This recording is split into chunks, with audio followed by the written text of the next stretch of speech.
What is a clone? Or rather, what does it mean to be a clone?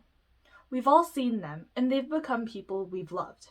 They're loyal, brave, and incredibly strong. Some have taught us lessons, while others are still learning on their own.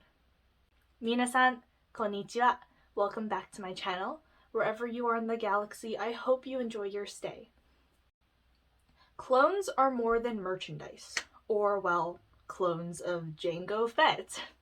They're incredible people who have made the Clone Wars what it is, or in this case, was. During the Bad Batch, we are set in the rise of the Empire.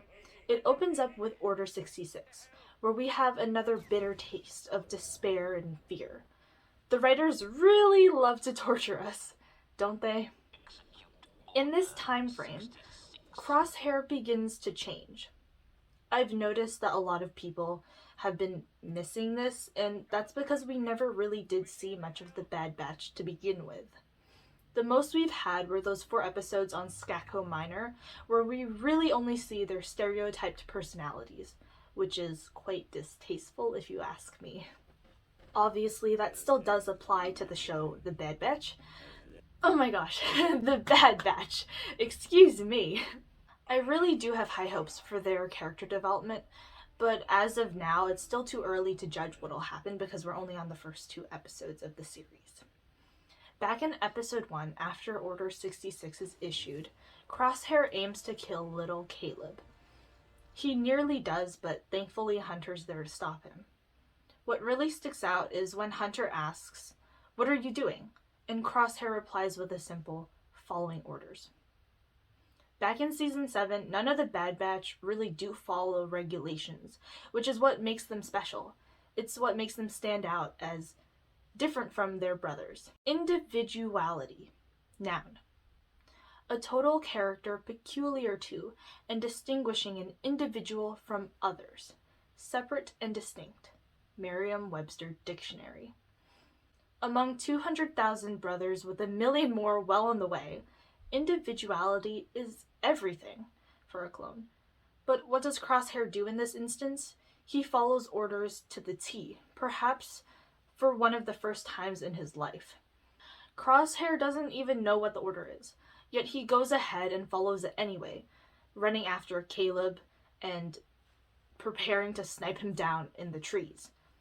This is a reflection of the obedient clone trooper, the one that every Kaminoan strive to create for the Republic. Obedience makes clones easier to control, as they will act as a mass of one instead of separate branches, such as the Bad Batch do. It takes away their individuality, and it makes them all practically the same.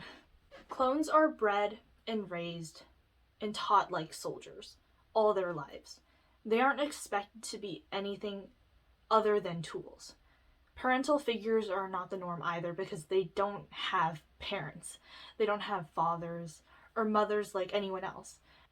And their sense of brotherhood is strong, but it's not something that is always present among every single clone because there is rivalry and there's a lot of prejudice around different types of clones. For example, in Legends, we have the Delta Squad and we have Omega Squad.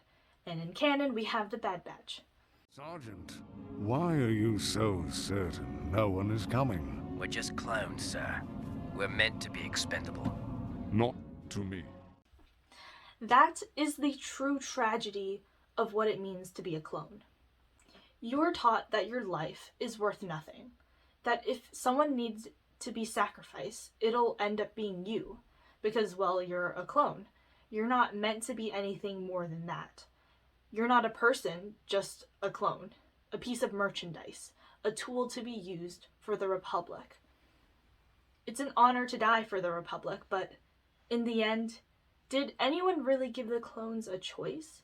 It was drilled into them, engineered, and that was what they learned to believe. Not because they wanted to, but because that was what they were taught. And you know what they say, you gotta teach them young, right? As we continue through the Bad Batch series, we get a closer look of how the inhibitor chips really do affect clones besides the ones we've grown to know and love.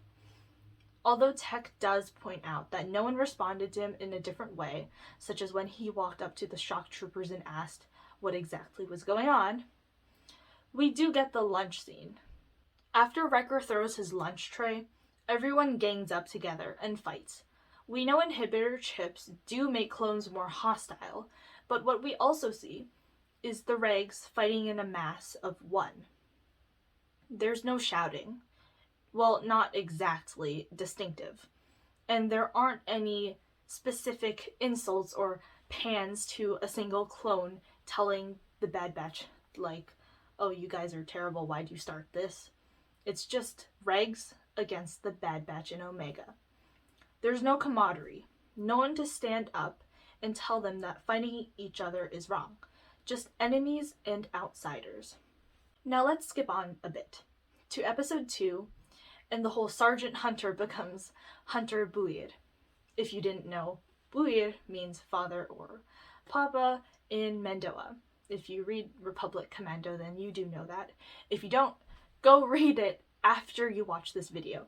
It's amazing. You will love it, especially if you are an avid Star Wars fan or a clone fan in general. The soft smiles we see Hunter give Omega and the fatherly look in his eyes is just so tender and soft. It's so rare to see someone look at another person like that, especially during the Clone Wars when all you really do see is war. Honestly, it was a treat to see Hunter react in that way to Omega, because we've never really seen a clone look at someone such as that way. Even then, you can't extract the soldier that's been beaten into him since birth. We literally see Wrecker freak out when he trips over one of the wires, and then he sets off another one, and then the droids pop up out of the ground, and he starts blasting them. He doesn't stop to think that he's not in any danger because he's going to visit Cut, but he reacts anyway because that's what's been drilled into him. And because of that, he goes into the state of life and death because it's what's he's always known. He probably knew in the back of his mind that those droids couldn't hurt him, but in that moment, the sight of them triggered his fight or flight. It's like when you see something that reminds you of a bad time. What's the first reaction that you get? Well, you snap back into a state that you were in that moment before, and then you react just as you have when it happened previously. It's actually kind of heartbreaking when you think about this, because these boys never really had anyone but each other, especially since they were outsiders. They couldn't trust anyone but themselves. As for 𝓘𝓷𝓼𝓽𝓪, he's different on a higher level, just so much. After the first battle of Geonosis, he's settled. He fell in love too, and now he has a family of 4. They live peacefully, and that's all that he could ask for. As for the Bad Batch, they've lived nothing but a lifetime of war. They didn't desert like Cut, so they've always been on the battlefield. Adjusting to civilian life is something that they've never done. And you see it too because they're also uptight compared to Cut, who's softened from a soldier to, well, a family guy. When Omega goes past the fences to get to the ball, she doesn't think about the danger she could be putting herself in. That's only because she's thinking about the ball and not the consequences behind it. If it were, for example, Echo, then he'd probably assess the situation. After all, he is an ARC, so he's been trained very specifically so that he wouldn't go down so easily. What would he think, though? What's out there? Why is there a fence? Is there any danger around? But Omega is a child, one who hadn't been turned into a soldier. She's curious, with a bit of bounce in her step. As soon as Hunter and the animal, I believe is called Alexis. Wait, isn't that a car? Oh my gosh. As soon as they come to her aid, she's in shock. Let me tell you a story. Let's pause for a minute. When I went to the Netherlands, this was about, I believe, a year or 2 ago, maybe 3. I could have gotten seriously hurt when I went there. So they have these huge bikes in the Netherlands, and they're like about up to my waist. The bikes were like this high, right? And me being a tiny little girl, I couldn't ride them correctly because I was so tiny. And I remember that we were going through there, and for some reason people ride their mopeds on the sidewalk at like 25 miles an hour. So what happened was, this guy, he was on his moped and he was coming through an intersection, right, at a kind of T-stop. And this was me. I was coming forward and this was him. So you know how when you cross a corner there's a blind spot? Well, yeah, I didn't see this guy, right? And I couldn't stop abruptly because the bike was so large. So I didn't really have as much control as I would if I were on a different bike. What happened was, I was going straight, right? And then this guy, he crashed into me. And it was just like, oh, I remember I was in such a state of shock. I don't know. It wasn't that I got hurt. It was just that I was so shocked that that happened that, like, I could have gotten hurt, or I could have, you know, died if he went any faster. That I just started crying. I didn't want to cry and I didn't mean to, but it just happened because when you're shocked, you just don't know what else to do. And I remember that kept me up at night, especially because my mom, when she saw that I was crying, she started yelling at me and she was like, "Why are you crying? You're not hurt." And she got really angry at me.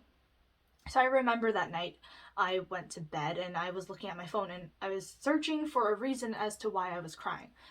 And what I saw in one of the articles, it was like a health article or something, and it was talking about how even if you do get cut, like maybe a paper cut, and you see blood, if you're not used to it, then that can cause you to go into a state of shock. And it might, like, you know, for some people they faint.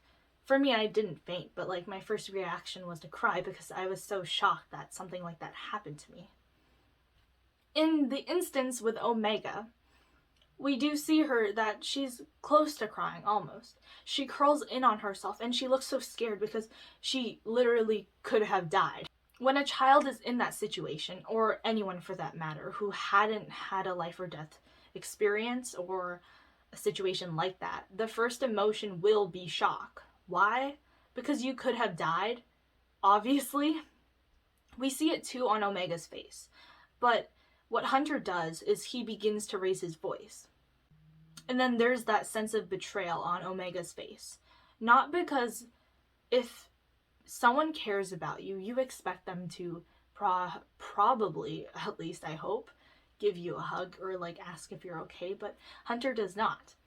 And for good reason too. It's not exactly his fault for wanting to raise his voice, only that he's used to it. And why does he do it? Because I bet you that was how other people talked to him when he was younger or as he was growing up. Obviously, because he's a soldier, and if you're raising a soldier, there's a high chance you're not going to get pats on the head and hugs. Unless you're 𝓠𝓾𝓸𝓼𝓽𝓪. Let me just show you the clip with sound.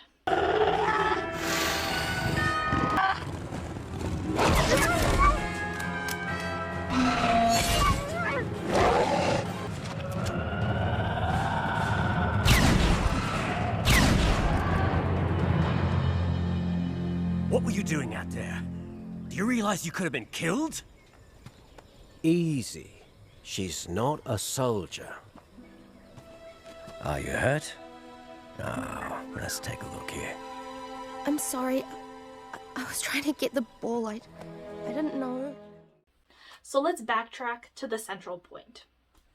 What does it mean to be a clone? Besides the fact that, yes, they're soldiers, yes, they're people who have been trained to kill. They're loyal also, and oftentimes viewed as murderers in the public eye. Beyond that, though, they're humans. They're humans who haven't grown up with the basic care of a parent, as well as the rights that regular people would have. Thank you for watching this video. I hope you enjoyed it. This is my first time ever doing something like this, and I know it's not really my niche, especially because I do shifting videos. Anyway, wherever in the galaxy you are, I hope you enjoy your stay on my channel. Until next time, matane, and don't forget to click like, and also share this if you enjoyed the video, because I would love to see this get to at least 100 likes. Also comment below what your thoughts are, because obviously I must have missed 1 or 2 points, or maybe even more, because it's not really possible to capture everything in one video, if you know what I mean. Don't forget to hit that subscribe button and comment. Really, please. I love reading your comments, whatever they are, because they just make my day. And they're just interesting to read because this is an interesting argument I haven't heard many people talk about. It's not really an argument, but it's like a video essay. Okay, anyway, until next time, mata ne!